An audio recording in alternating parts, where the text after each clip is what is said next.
नीचे छिपी रहती है, कभी अतिथियों को देखकर स्नान घर में बंद हो जाती।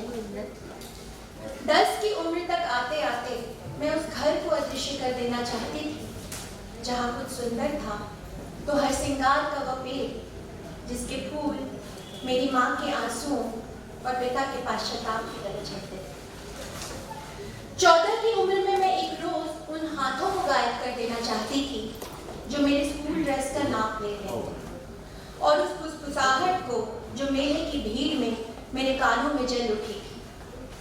यह नहीं कर पाने के शोक से भरी मैं उस देह को ही कहीं अदृश्य कर देना चाहती थी, जिसने मेरे पाँव को ही नहीं मेरे मन को भी बांध देना चाहा था।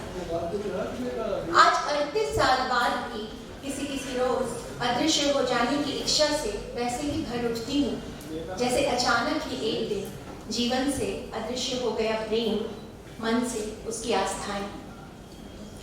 दिखाई देने के तमाम उत्सवों के ठीक मध्य में एकाएक लगता है मुझे इतना नहीं दिखना चाहिए, मैं अदृश्य हो जाना चाहती हूँ।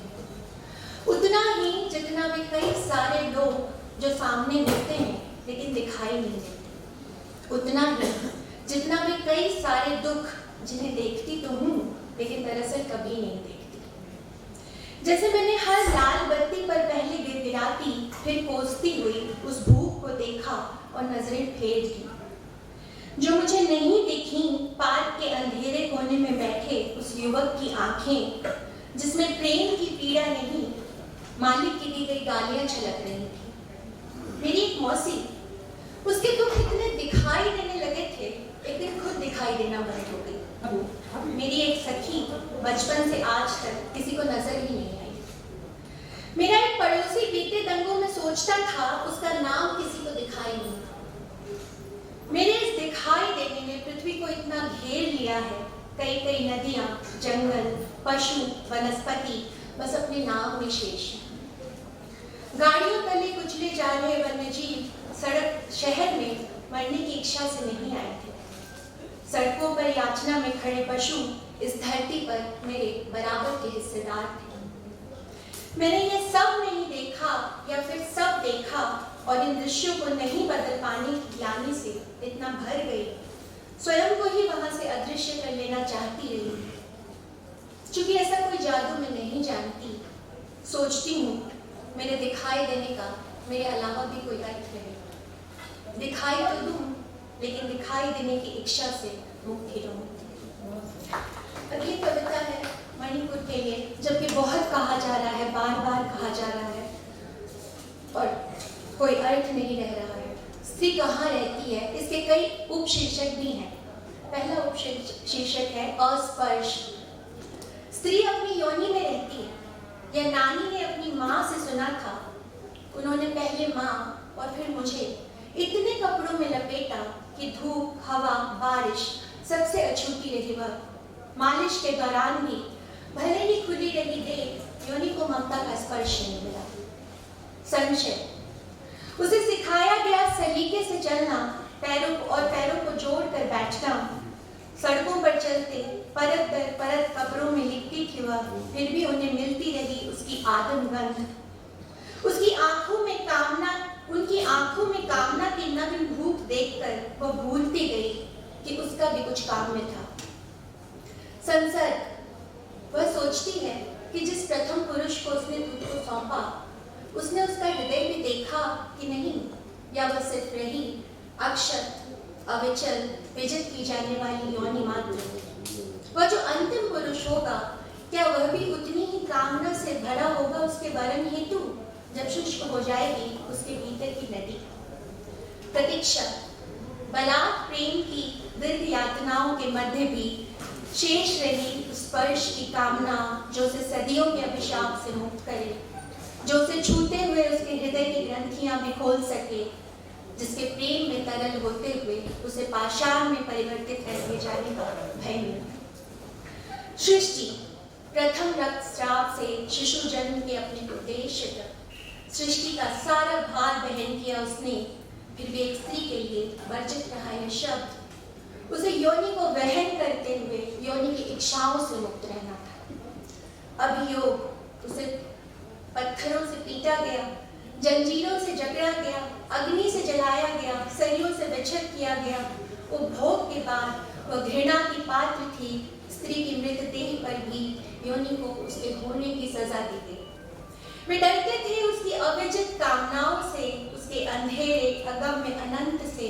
वह अग्निगर्भा, अनुसूया, असुरम्बश्या उनके लिए नरक का प्रवेश द्वार थी, जहां से निकलकर उन्होंने सृष्टि पर अपना अधिकार किया था।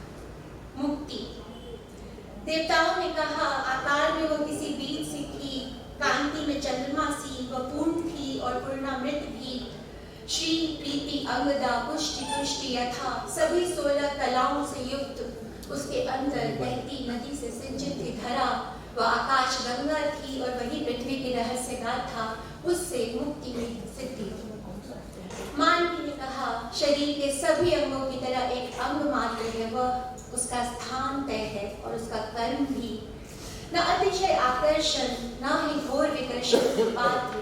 हृदय, मस्तिष्क और आत्मा की तरह उसे भी स्वीकार किया जाए स्त्री के अंदर, उसके साथ और उससे मुक्त होकर निर्बंध जीना है उसे एक मनुष्य की तरह। अगली कविता है बहरूपिया। बचपन के गीत का वह शिकारी वध से पहले दाने चुगाता था। सैकड़ों बार रटी गई पंक्तियां फिर भी नहीं रही स्मरण। बहरूपिये आते रहे, कभी मंत्री, कभी संतरी, कभी समय, कभी प्रेमी के वेश में। उसने हर बार उन्हें अपना वध करते रहने की निश्चिंतता दी। अभाव किसी खाली पात्र सा रहा, उनके उछाले गए चंद शब्दों से झंकृत। जब कुछ नहीं शेष रहता, तब बची रहती है रिक्तता। उसे भी खो देना और बदल जाना किसी शोर, किसी अफवाह में। स्वयं को एक ऐसी इच्छा मृत्यु देना है जिसका घटित होना किसी और ने तय किया। समय ने जब भी उसकी पीठ पर प्रहार किया, वह थोड़ी और लचीली हो गई। होठों पर बिखरी रेत पोंछी, होठों को नम किया और नए वस्त्र पहन लिए। अपने मन से उसने यह कपट बार बार किया। वह मन जो किसी दिन, किसी क्षण निर्वस्त्र, निराभरण हो जाना चाहता था।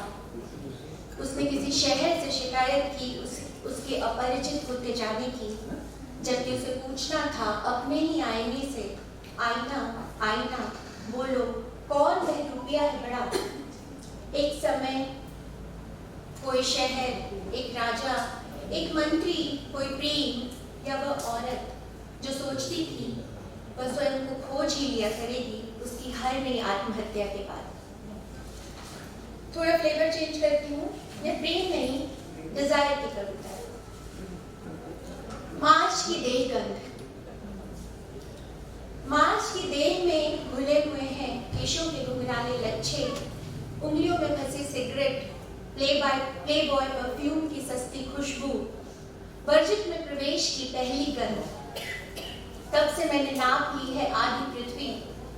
जीवन के वसंत की ओर नहीं, मृत्यु के शिशिर की ओर जा रही है देह। छूटी नहीं है फिर भी मुझसे उसी गुनाह की तलब जिसके कारण स्वर्ग से लांछित हुई थी। वह देखता रहा था मुझे पूरी एक स्त्री की तरह। यह जानकर लज्जित होना था मुझे, लेकिन एक अज्ञात सुख की कामना से सिहरती है मेरी देह। मैं चाहती हूँ देख सकूं उसमें सिर्फ एक पुरुष। मार्च की देह गंध लिए मेरी रोज की काली कॉफी की तरह संभावनाओं से भरा हुआ। उसके बाजुओं की उभरी हुई शिराओं, माथे पर मचलती रेखाओं को ताकते हुए वात्सल्य या करुणा नहीं, सिर्फ एक स्त्री जन्म ले मेरे भीतर अपने एकांत में मेरी देह को याद करते हुए जो जागती रही है उसकी देह। उसे ज्ञात है मेरे सुख के सभी द्वार, उसके होंठ खोलना चाहते हैं मेरे सभी देह बंद। दोनों पांव के मध्य कौतुक से मुझे खोजते हुए कहता है वो मुझे फिर से जन्म देगा, जबकि इसी जन्म में भूलती जा रही हूँ अपनी देह का धर्म। मार्च उसे उकसाता है अधर्म की ओर। सोचती हूँ पेट से नहीं जाएगा उसके हृदय तक पहुँचने का रास्ता, कोई सद्विचार दूर तक साथ नहीं होगा। उसके कानों की निचली लौ को चूमते हुए हौले से एक बार पुकार लूंगी अपना ही नाम। मेरे तमाम पापों की जब बही खुलेगी, मार्च के हिस्से यह अपराध भी दर्ज होगा।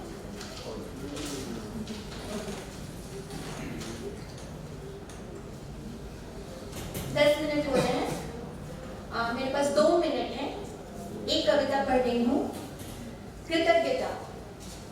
वे बहुत सारी चीजें और बहुत सारे लोग जहां मैं अपना होना तलाशती थी, अंततः एक जैसे होते गए। यही एक बात थी जो बचपन से मेरे पास स्थायी थी। मेरे पास लोग थे, शहर थे, नदियां थी और थी चीजें सिर्फ अपने नाम में। उन बहुत सारी चीजों और लोगों के लिए मेरे स्वप्न, मेरे दोष थे और मेरी कविता मेरा संकीपन। मेरे होने को किसी व्यवहारिकता से नहीं जोड़ पाने के कारण वे पहले रुष्ट हुए, फिर अवहेलना से भर गए। स्वयं को कवि कहने की धृष्टता के कारण कवियों के बिरादरी में भी मेरे लिए बहुत कम स्थान था। उन्होंने मुझे निकट से जानना चाहा, मुझे बहुत काम का नहीं जानकर मेरे लिए उदासीन हुए या मेरा शत्रु हो जाना चुना। पास पड़ोस, जान पहचान वालों के बीच मैं ऐसे स्वीकार्य थी जैसे दिल्ली का कोई उपेक्षित स्मारक होता है। वो मेरे होने को अजरत से निहारते, मन ही मन ईश्वर का शुक्रिया कहते, वे मेरे जैसे नहीं हुए। उन बहुत सारी चीजों और लोगों ने मुझे एक संसार देना चाहा था, वह इतना एक सा था, कभी मेरा नहीं हो सकता था सिवा अपने नाम के। मैं उस नहीं होने वाले संसार के लिए उनकी बहुत कृतज्ञ हूँ। शुक्रिया।